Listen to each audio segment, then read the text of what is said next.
Hello, I'm Gary from Cubro, and we're just going to cover off a couple of differences between two slings, the universal sling and the universal deluxe.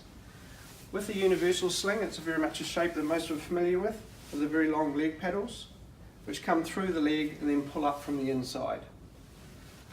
With the universal deluxe, one of the key features with them is the shape and size of the leg paddle. So on the universal deluxe, we can see it's angled and it's a lot shorter. The other key thing with it is when it's cupped, when it's put on our client, we actually cup the thigh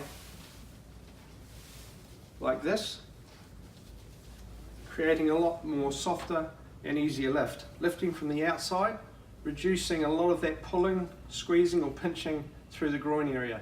So reducing all those pressure injuries and pain for our clients. It's a lot safer and easier and less painful for our clients.